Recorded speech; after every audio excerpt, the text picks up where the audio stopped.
confirmed. Dirty cop Mueller offered Tony Podesta immunity to testify against Paul Manafort, as the Gateway Pundit reported, by Christina Layla for the GatewayPundit.com. Dirty cop Robert Mueller offered Tony Podesta, founder of the now defunct Podesta Group, immunity in exchange for testimony against Trump's former campaign chair, Paul Manafort. The Gateway Pundit reported 2 days ago that Mueller was going to give the crooked Podesta brothers immunity. Mueller is defending Tony Podesta from his crimes. We were right. Tony Podesta is brother to Hillary Clinton's former campaign chair, John Podesta, which is why he is getting special treatment from dirty cop Mueller. Fox News' Tucker Carlson announced Thursday evening that 2 separate sources confirmed to him Mueller offered Tony Podesta immunity. In other words, for a near identical crime, Bill and Hillary's friend could escape and emerge completely unscathed, while Paul Manafort may rot in jail. Only one of them made the mistake of chairing Donald Trump's presidential campaign, Tucker Carlson said. Tucker Carlson announced that Robert Mueller offered Tony Podesta immunity to testify against Paul Manafort.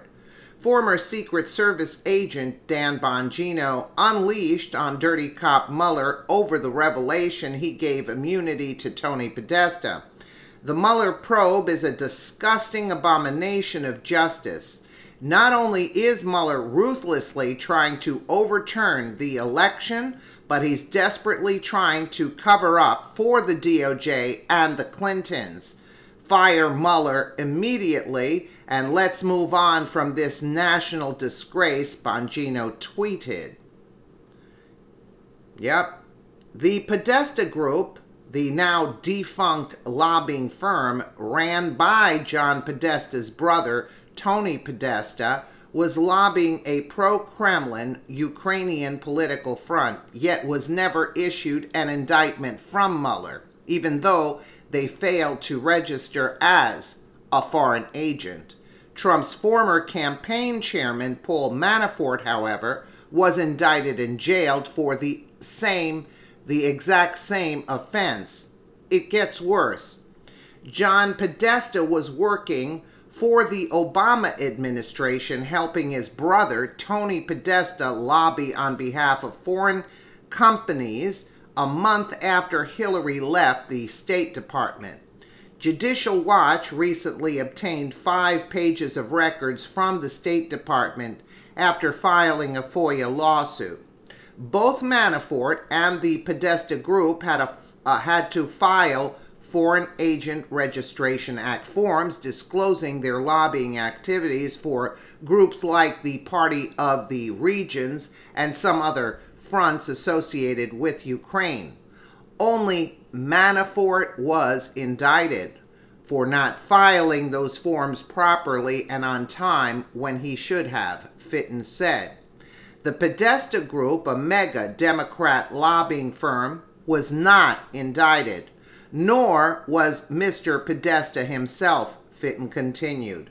The Podesta Group was involved with the same Ukrainian entities that Manafort is being charged in federal court for, yet the Podestas aren't being investigated. Let's take a listen here.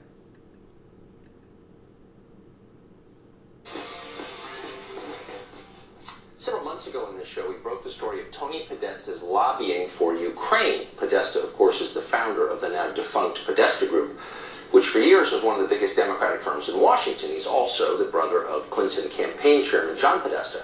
He's also a close friend and a major fundraiser for Bill and Hillary Clinton. Now, the Podesta Group, we reported, worked with Paul Manafort to lobby on behalf of Ukrainian interests in the United States without properly registering at the time under the Foreign Agent Registration Act, which is called FARA. Manafort got in big big trouble for that. He's now being held in solitary confinement. He's looking at a life sentence behind bars. And Tony Podesta? Whatever happened to him? Well, tonight we can report exclusively, based on two separate sources we spoke to today, that Tony Podesta has been offered immunity by Robert Mueller to testify against Paul Manafort. In other words, for a near identical crime, Bill and Hillary's friend could skate and emerge completely unscathed, while Paul Manafort may rot in jail. Only one of them made the mistake of chairing Donald Trump's presidential campaign. Maybe the most amazing is the pretext under which all of this is happening. The FARA law was passed back in 1938 in order to prevent the Nazi government from lobbying in the U.S.